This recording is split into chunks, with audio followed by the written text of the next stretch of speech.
अस्सलाम वालेकुम guys, welcome है आपका कुक विद खदीजा स्टाइल में। ठीक है, आज हम बनाने लगे हैं सर्दियों की स्पेशल रेसिपी जो हर घर में बनाई जाती है, chicken soup, chicken vegetable soup. ठीक है, जिसके लिए हमें सबसे पहले चाहिए कुछ वेजिटेबल्स, बोनलेस चिकन, ये हमारे पास कुछ बोन्स हैं यखनी निकालने के लिए, कॉर्नफ्लोर, 1 एग और स्पाइसेस में हमारे पास काली मिर्च, नमक और कुछ ये क्रश चिली और ये है हमारे पास चिकन पाउडर। अगर ये आपके पास है तो ठीक है, वरना नहीं, ऑप्शनल है ये। ठीक है, चलें अब हम रेसिपी स्टार्ट करते हैं। ये देखें, अब सबसे पहले हम इसमें ऐड करेंगे अपना चिकन।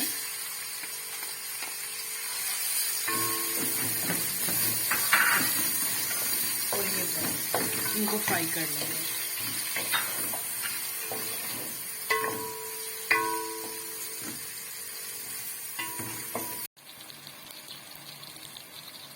ये अब हमने चिकन अपना अच्छे तरीके से भून लिया। ठीक है, इसको अच्छे से भूनना ताकि इसमें जो सारी स्मेल जो है चिकन की खत्म हो जाए। अब इसमें हमने ऐड करनी है अपनी ये वेजिटेबल्स।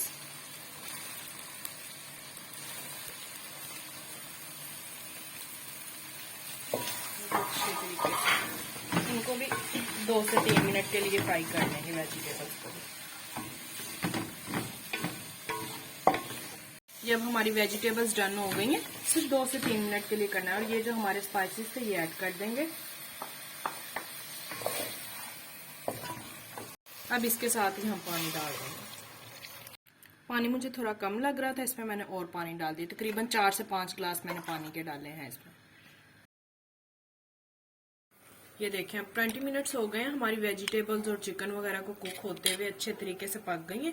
अब इसमें हम कॉर्नफ्लोर ऐड कर देंगे। कॉर्नफ्लोर जो है हमने अपने उसको थिक करने के लिए ही बस करना है, वो जितनी आपकी मर्जी हो, जितना आप थिक करना चाहें उस हिसाब से आप कर सकते हैं। ठीक है, साथ साथ हिलाते जाएंगे, साथ साथ हम अपना कॉर्नफ्लोर ऐड करते जाएंगे इसमें।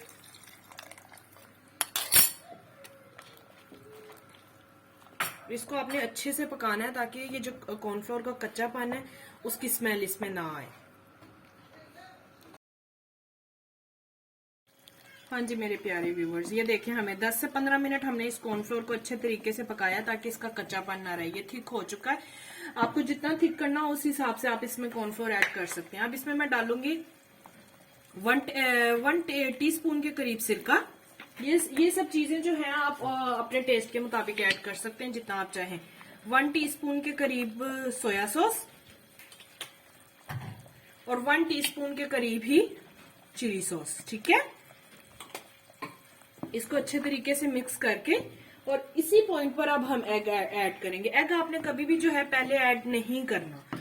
ठीक है, ये देखिए, थोड़ा थोड़ा सा ऐड करना है, साथ साथ आपने चम्मच हिलाते जाना है।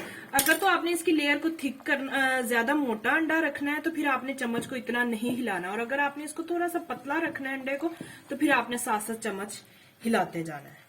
ये इसका एक पॉइंट है। और सूप में कच्चापन अंडे का तब आता है जब आप उसको पकाते नहीं है, सिर्फ डाल के आप मिक्स कर देते हैं। इसको भी आपने 2 से 3 मिनट के लिए पकाना है, देन आपका सूप तैयार। हाँ जी गाइज, ये देखें, हमारा तैयार है गरम गरम सूप। ठीक है, अगर आपको मेरा रेसिपी पसंद आए तो मेरे चैनल को लाइक करें, सब्सक्राइब करें और शेयर करना मत भूलिएगा।